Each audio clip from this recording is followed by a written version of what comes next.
Keith, thank you so much for joining me here on the Homeschool Sanity Show. I am really looking forward to discussing this topic of consumerism and how we can combat it in our families. But before we dive into that topic, I would love to have you tell us more about you and your family. Yeah, absolutely. My name is Keith Phillips. I'm a U.S. Army vet, used to be a helicopter pilot.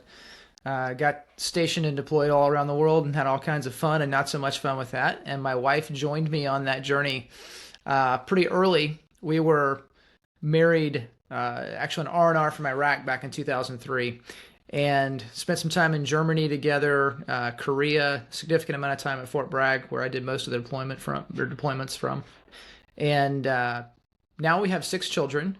My wife stumbled onto a particular homeschool community thing, which is kind of nationwide, kind of worldwide, uh, and I was really sold on homeschooling because she saw what it was producing. There was an interview with some high school seniors that had just post high school seniors, just post graduation, had graduated a couple months earlier, and she said, "Whatever those kids are on, that's what I want my kids on. Like, we'll take it in high doses." And we had not been convinced at all. In fact, I think we would have said that we were not remotely interested in homeschooling before that.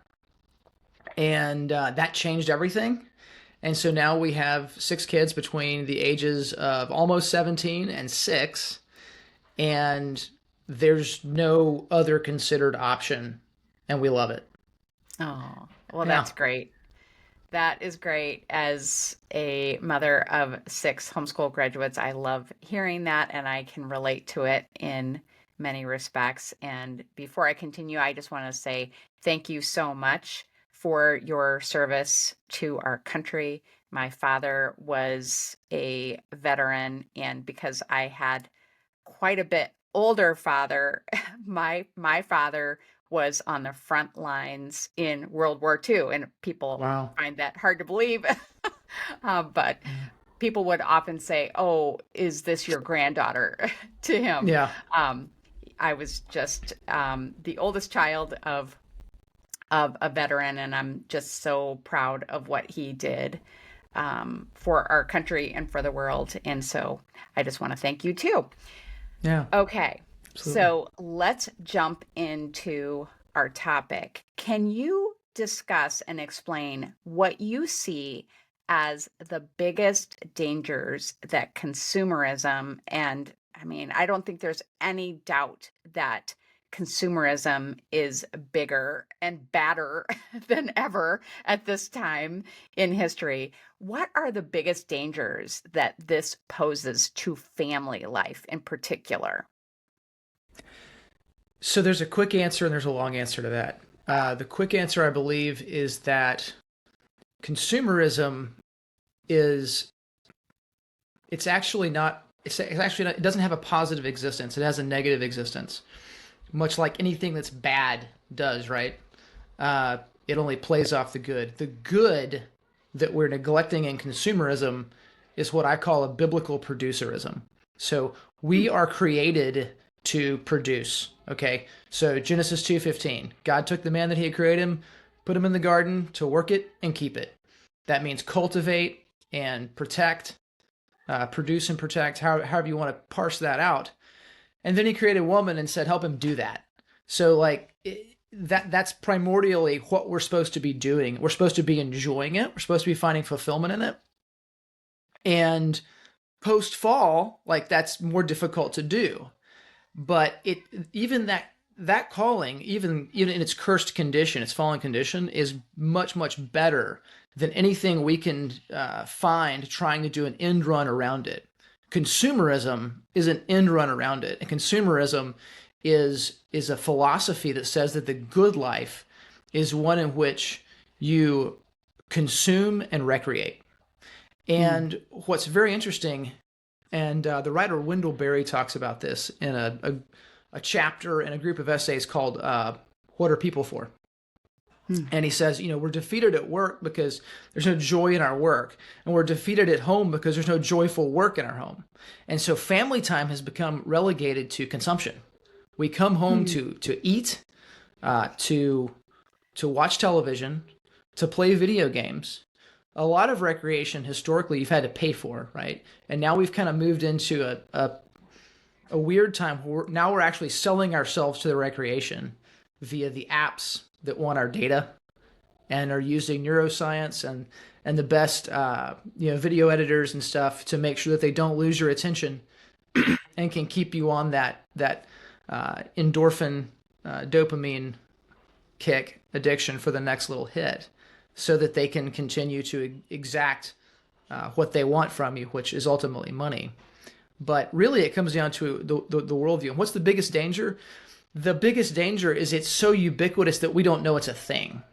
And because we don't know it's a thing, we don't know how to combat it. We don't know we're a part of it. Keith, you mention the concept of family work as a way to resist consumerism. Can you define that for us? What does that mean? And why do you think it is so essential? Well, it's going back to the what are people for question. The primordial calling of man is to work and keep that which he is given, right? So we as people in this mediating institution of family that is neither individual nor state, but it's in between, right? We're supposed to be working. And historically, that's what people did together.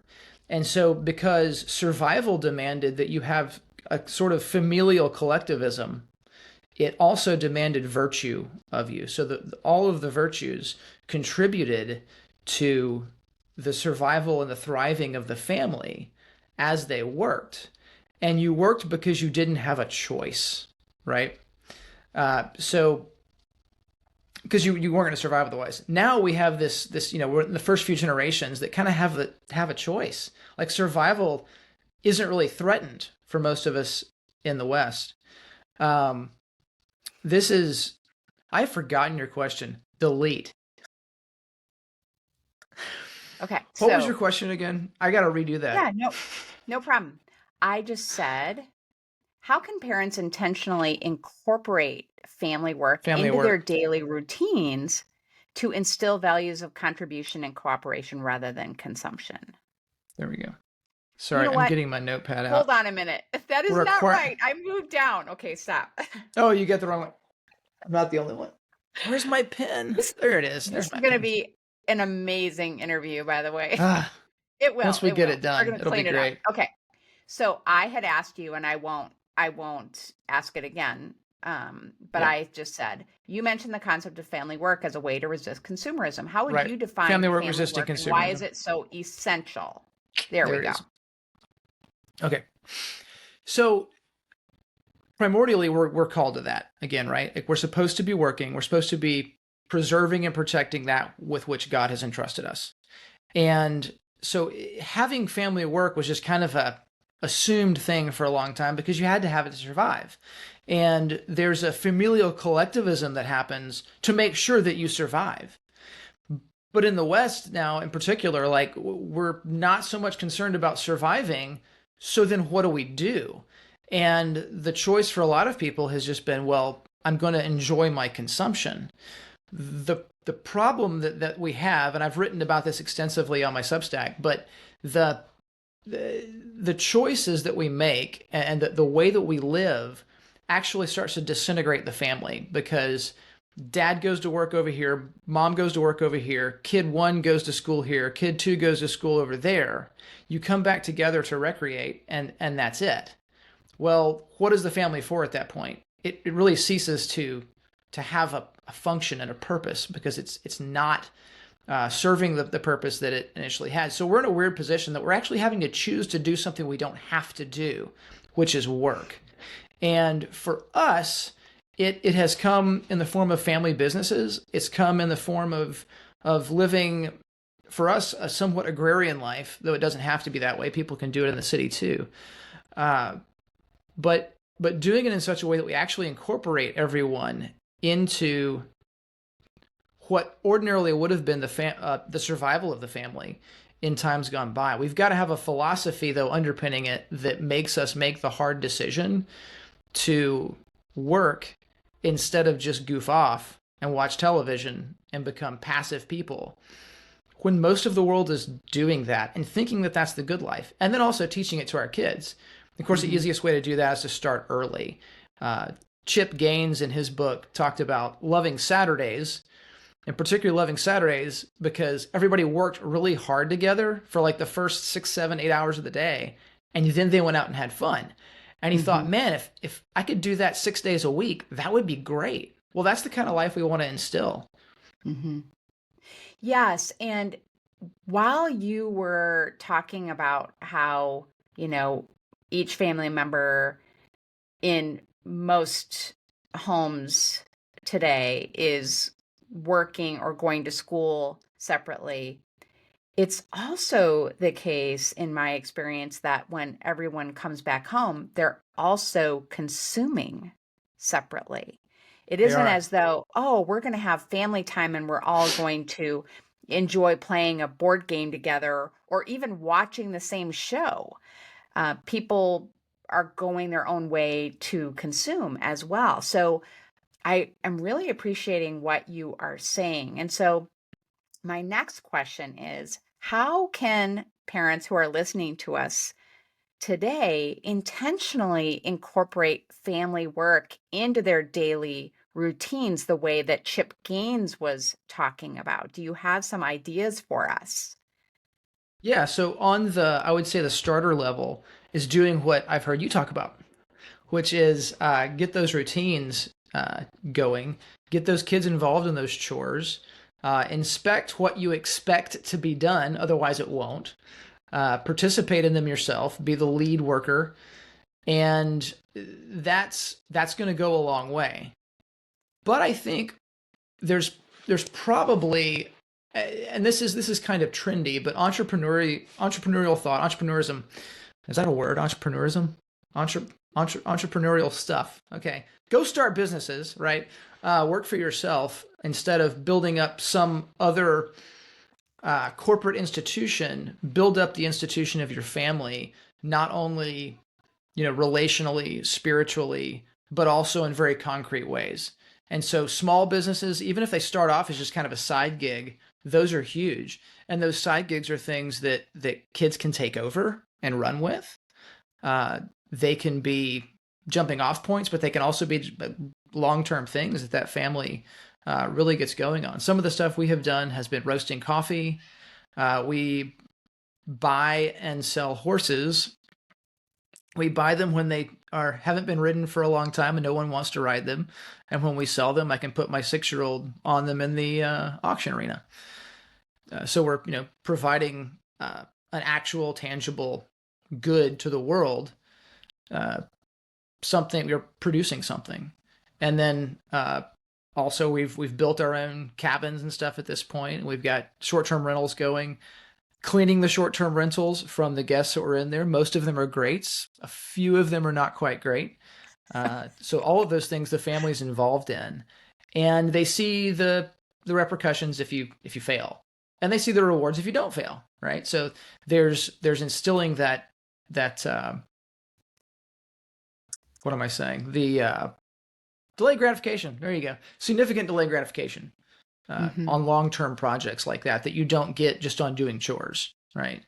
Yeah, you have the instant gratification of a clean kitchen, but how about a project that's going to take a year and you're not going to see anything from it for after that? You know, Hmm. kids getting to see that I think is very impactful. Absolutely. And, to go along with that, because I think there are some people who will think, well, I don't live on a farm and I don't have a business of my own. And I found that I was just automatically doing so many things in my day-to-day life that I could invite my kids to participate in, and it actually built their self-esteem. So, as we record, we are ahead of the holidays. I was finding that I was doing all of the wrapping for extended family, friends, or Christmas, games that we would play. And I just thought, why am I why am I doing all of this when my kids, who will not do a great job at it, can learn how to do it and actually enjoy it and develop some pride in doing Yeah, that. That's just one example. I think there are so many tasks that we just automatically do ourselves that we can invite our kids to participate in, and they will actually enjoy it, even if they start off complaining about it. Has that been your experience too? totally. The secret, the silver bullet of parenting is saying no and sticking with it Hmm. and getting over the hump, because it's so worth it. It's very easy to say yes, go ahead and watch a show. Just stop bothering me. It's hard to stick with the no when they're bugging you, but it doesn't take that long, and the children will figure out how to entertain themselves. And they sometimes entertain themselves in the most productive ways. Like they're going to build stuff. If you've got, you know, any land at all, one single tree, they'll want to attach something to the tree. Pieces of wood that they can stand on, that they can inhabit, that can become their battleship, their airplane, their fortress, whatever. Uh, so yeah, being able to say no and just give them that space. Boredom is the fertile ground of innovation. That is so true. And I'm just going to throw something into the mix. I happened to be doing some consuming of video content, but it actually was really, really good. This mother had a birthday party for her, I would say probably it was an elementary aged child. And the theme of the birthday party was big empty boxes. She put all of these big cardboard boxes in the room with blankets and art materials, and Nice. it was so much fun to watch these kids having a blast. And I was not surprised that they were, because that's, kids do have that creative, um what is the word I'm looking for? They're investigative. Um Yes. it's just so neat to watch them turn ordinary objects into the best time ever. And I feel like that is what you are talking about. Hmm. Okay, so let's switch gears a little bit and talk about the constant bombardment of advertisements to us, to our kids, whether that's on the television, it's on the computer, it's Hmm. on billboards, it's if you take them to the grocery store, there are magazines. I mean, even the end caps that at grocery stores are advertisements in a way. So how can we protect our kids from being drawn into that mindset that more is better? So fear of missing out, I think, is the greatest tool in the consumerist uh, toolbox. Like it works very, very well. And there are so many just tactical instruments now, from the television, the smartphone, and all of the things that they come with that are buried within that. There is a once again the very hard thing to do in just saying no. But the saying no gives the space to make good decisions. I just had this experience, I think it was yesterday or day before. I think it was yesterday, actually. My 12-year-old boy came streaking around the Suburban with his clothes on, not that kind of streaking, but came Okay. came screaming literally around the Suburban, very upset at his 6-year-old sister. And I cannot remember what it was about. He probably can't remember what it was about at this point either. But they both came just accusing each other of the most horrible war crimes. I mean, it was just it must have been terrible, whatever each one had perceived that the other one had done. And I said, okay, everybody, stop and do not speak for the next 30 seconds. I didn't have to do anything else. They lost interest. I think they forgot what they were fighting about. Like, we gave time for the prefrontal cortex to engage the lizard brain, and it was over. Mhm. It was the craziest Mhm. thing. Okay, so with the fear of missing out, You have to create space for the things which are truly great. How many people want their kids to have read Tolkien and Lewis Hmm. and Dickens and whatever else, or have that be a cultural touchstone of your family? Yet they don't do it. What always keeps you from doing those big, great things? It's little, not so great, mediocre at best things, which take advantage of that tyranny of the urgent and that fear of missing out. So, having that maturity and that philosophical underpinning to say, nope, we're going to make this decision and I'm going to create this space for you in which you're actually going to thrive and do great things. Um, because if we're completely bombarded by it, if we allow the bombardment, like we lose. So like Mm. one of the things I do is marketing, right? I think I'm marketing something that actually will drag people away from their devices. Ultimately, I just want to successfully market to them before that, right? But it's there's the competitive mart of the mart of competitive commerce is full of people who are getting better and better all the time at leveraging, creating and leveraging your fear of missing out. Mm. We have to take that away. And one of the ways to do that is to bombard our children with reality instead of virtual reality, which is everything you're getting from the consumerist industrial complex. Mm. I was Ooh, reading, can I throw one more thing in there? please. Because it was something you mentioned earlier, and you were talking about having this the space to operate and the birthday party with the blankets and the artwork, these big boxes full of nothing or full of blankets and things like that. I just did a podcast that's going to drop with next week with Sean and Beth Doherty. I don't know if you've heard of them, but uh, Sean mentioned this idea that as producers, one of the things they produce as a family, as a productive family, is their own entertainment. Now, Sean is a theater major who is a theater professor for like 2.5 decades, and but doesn't have a television, right? So like their kids and they created their own entertainment. They produce their own entertainment. Sometimes it's a pain to sit through your kid's show. Come watch our show, mommy. Come watch our show, daddy. You know exactly what I'm talking about, right? But you have to do it. And my wife and I were actually talking about it just a couple of days ago, bring up this memory again, where we got back to the house from something where we had left them alone for an hour. And while we were gone, they had rehearsed, planned, set up the props for the opening scene of Macbeth, of all things, very dark, uh, and cooked breakfast.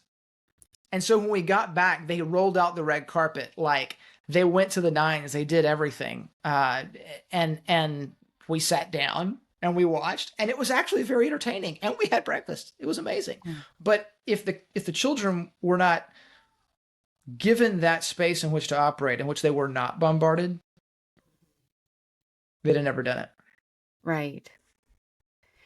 So I suspect, because I have been in this place as a homeschooling mom before, that many of my listeners are saying, yes, I want to do this.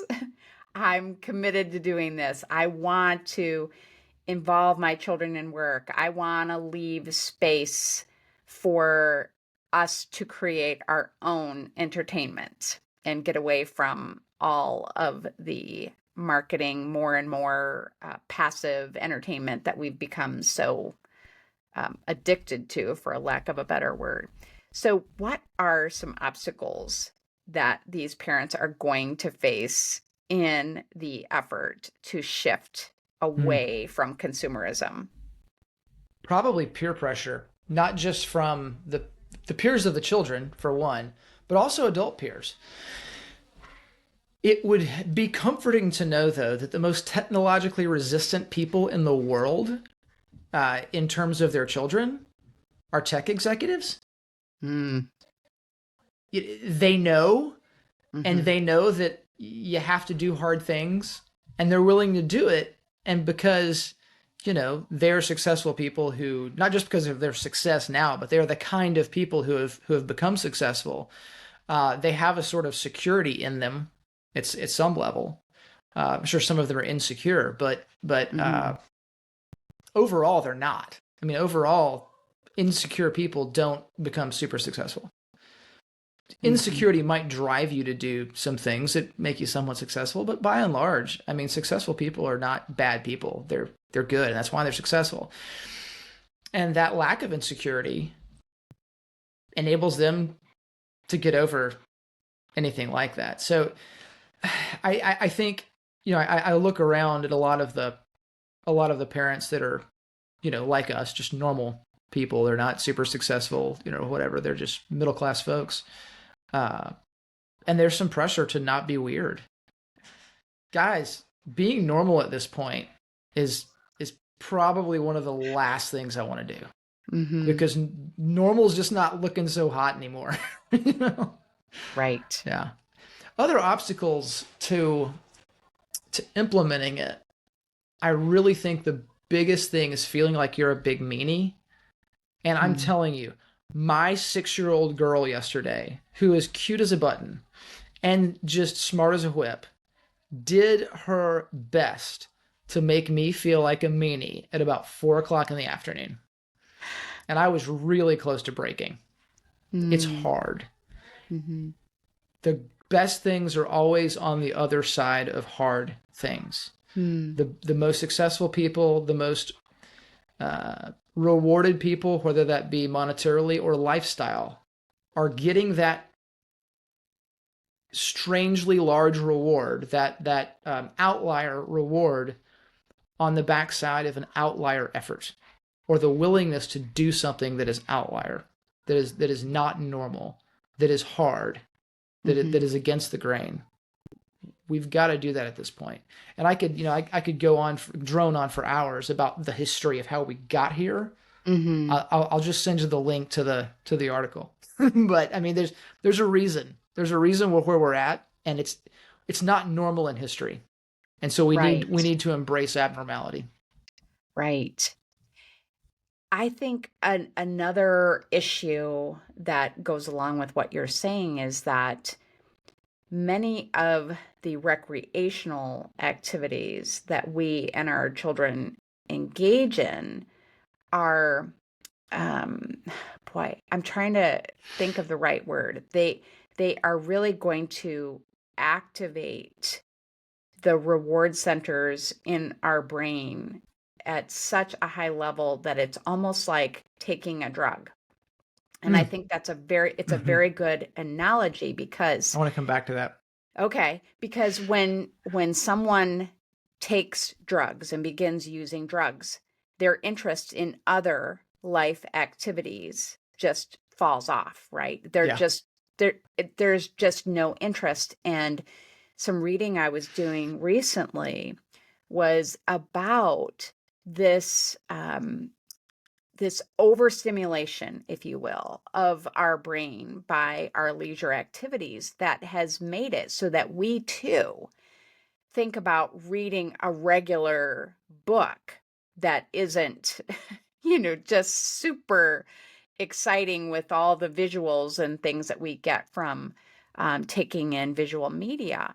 And it can Hmm. feel really boring and just not something that we want to do. Hmm. And of course, the answer to that is, well, I'm just going to find books to read that also have visuals and they're just super super exciting. The answer, just like it would be for someone who is using drugs, is to stop stop those kinds of things.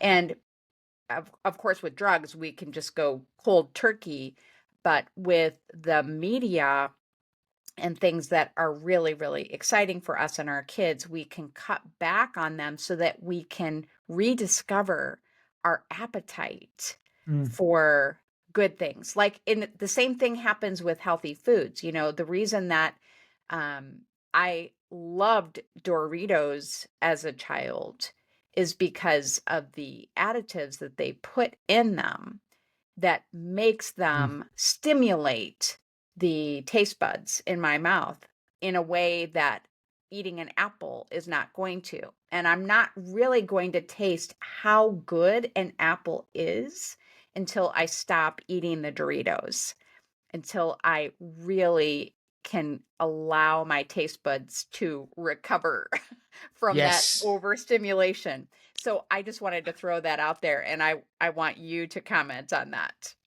Okay. There's so much in there. So you talked about the drug user.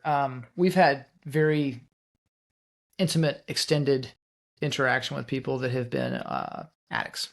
Mhm. And the most successful of them at combating drug addiction embraced really hard work. So he and I worked on a cabin that we built from scratch for about 9 months. And we would kind of wear out and quit by about 3:34 in the afternoon, usually working on it. And I'm like, go back to the house, take a nap, and I'm done working hard for the day. He would go back, maybe take a nap, get a snack, and then he would just go around the property looking for stuff that was broke again, and he would be dragging limbs and doing and just working, working, working, working. And I talked to him about it, and he said the only thing that can replace meth is hard work. Wow. The because you know how this works, right? So like methamphetamines or heroin or whatever, definitely meth, is essentially like taking lightning to a spark plug. Okay, a spark plug's supposed to have a little spark and then it works. If you strike it with lightning, it blows it apart. Or if you just overuse a spark plug too long, it blows the gap between the electrodes apart, right? And then it takes a much, much stronger hit to connect between the two. And that's exactly what the synapses in the brain are doing. They're slammed so hard by the drug that makes you feel so good, but then as you move on, just to not feel like garbage, you need Mhm. it. Mhm. So the only thing that would do that have that effect for him was hard work. He just became an incredibly hard worker. And he Mhm. lapsed at one point. He's come back now. I think he's been good for closing on 2 years again, which is good. But it's so difficult because there are so many things that can trigger you back into that. But Mhm. you also talked about just your sensitivity and everything. So bringing this into the more of the hopefully the normal mainstream here. Uh, it's in tasting food. The Doritos just are like culinary meth. Like so many Mhm. things are designed to do that to you. They're hitting at 10 every time, Mhm. right? Mhm. So anything that hits at a 2 or a 4 just seems so blasé. Well, what we're doing is we're decreasing our ability for enjoyment. We're Mhm. decreasing our Mm. sensitivity. If you think about what an anesthetic is, it's the opposite of aesthetic, right? It blocks aesthetic. Mm.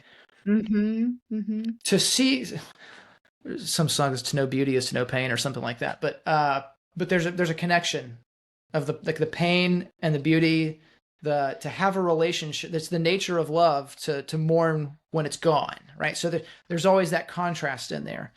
If your level of contrast is 0 and 10 and you can't sense anything in the middle, you're in a bad place. But that's where we're at. Like culinarily, sociologically, the news is wonderful or terrible and nothing in between. Mhm. The Our food is extreme. If you go on one of these diets, talk to someone that went on the carnivore diet and then they slowly added some of the things back, and they said you would not believe the nuance and amazing variety of flavor in asparagus Hmm. or celery or a carrot. Because if you haven't had those things and you add them back slowly, you have this incredible ability to appreciate beauty in taste that you didn't have Mhm. before. The anesthetic is removed. So by providing us with this overload of stimulation all the time, it becomes kind of like an anesthetic. We can no longer Mhm. appreciate things. And so one friend, actually, I'm talking to him this afternoon, Eric J. Roman, he's kind of a business coach. One of the things he has people do, because we have such a hard time just being present and enjoying things, is he makes people go out in the woods with him, and they just sit there for an entire hour, and all they can do is observe. They can talk about their observations, but that's all they can do is Mhm. observe. Mhm.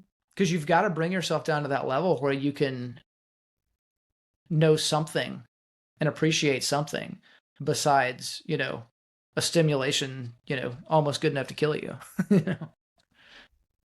Boy, that is really profound. I think if people would recognize that they are limiting their ability to enjoy normal activities, it would change how they spend their time. So I really appreciate that message that you're sharing with us. Okay, so very inspiring. And I know that you have created some resources to help families move away from consumerism and toward work. Can you share what those are? Yeah. So we just recently started a podcast. It's called the Stay at Work Home. A lot of people are now familiar with stay at home work, but we don't want to just do that. We want to have the Stay at Work Home. So that's the podcast. So you can check that out. Um, Also, my Substack for those who like to read uh, long wandering essays. You can check that out. It's called The Memeticist, which is a very difficult thing to spell. So maybe I'll give you the link. But basically the tagline on that is critiquing modernity and embracing the given life. So my big long essay on consumerism is on that. And I did record it on voice, so you don't have to read the whole thing if you want to just listen to it in the car. Uh, and then thirdly, our business, heartlandbunkies.com. We we're actually kind of the marketing arm of a company called Bunkie Life in Canada for the U.S. And so we don't just market them, like we're customers too. We've built now 4 of these on our property, and they are very easy to build, fast to build, but still all wood, all spruce wood quality little cabins that are they're not really intended to be homes or even tiny homes. A lot of people use them for that. It's meant to be just extra space when you need it. When having family over, when getting the grandkids over is a bit tight. So you build a bunkhouse, a bunkie. It's a Canadian shorthand for bunkhouse, and so that you can have those people over, and that hospitality is no longer quite such a burden, and people want to come. And the grandkids love to come stay in the bunkies because it's almost like camping, but it's different. It's like being a pioneer, but it's not. You don't have to wire it and plumb it. You can if you want to. Okay. Uh, but but yeah, building those is great because it kind of bridges the gap in between, like, I don't know how to build houses from scratch anymore because I was born in the 80s or the 90s. Mhm. But now I do want to get into doing something. And so these are simple enough that anybody can do them, but it's still work. And it's still a Right, big enough project that it's something you can involve the children in. And this is a point that I'm sure you've probably made a lot. Like, you bring the children along for the work, and they're not going to take over the work. They're probably not going to last at it when they're really young. right. Maybe they're only working with it for the first 30 minutes, and they're slowing things down then. And that's okay. It's going to pay off later. Uh, but after that 30 minutes, don't force them, don't slave drive them into continuing to work really hard all day with this stuff. Let them go play. They're going to play around the work site. They're still going to be around you. They're going to be creating worlds all their own. They're going to be creating baseball leagues. They're going to be coming up with the rules. They're going to be doing recruitment. They're going to be doing negotiation. They're going to be doing all these things around your project. And at the same time, they're going to be absorbing what it takes to manage a project, a larger project from beginning to end. And so Mm. one of these kits, depending on which one it is, it takes between like 1 and 4 days to build them, with a Wow. group of, say, 4 competent adults or teenagers. Okay. And it's a great opportunity. Like I say, we market these things and we use social media marketing. And I Mhm. have my clips at 1.5 seconds before I flip to the next frame and all this stuff to get attention. But then if somebody actually buys one, sorry, you just got yourself, 4 days on the kit itself, plus all the other stuff you got to do, where you're not looking at your phone, Mhm. and you can actually bring everybody in the family together for this project. And for a lot of people in the US, the idea of Airbnb-ing them as like a uh, low cost of entry to short-term rentals uh, is very, very popular way to do it. And the maintenance of that as a business also becomes a family touchstone. One other thing that I Hmm. didn't think about earlier, and I'll give you this as well, is we have a reading list of, I think it's 10 books that they're older books. I don't think any of them are, some of them might be fairly recent. I think the one that is about a child in Africa is fairly recent, but they all involve families working together and they make it look good, you know?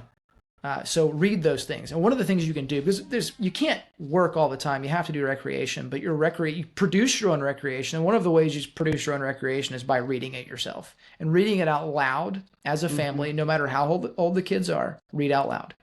And it's not just that there's a cognitive development thing going on that's making you smarter and better or whatever. It's that you've all got the same inside jokes now as a family. You've all Hmm. got the same cultural touchstones. There was a famous instance where there was a telegram. I think it might have been from FDR to Winston Churchill or something. And he quotes the Old Testament and he says, "My people are as your people," in response to, I believe it was the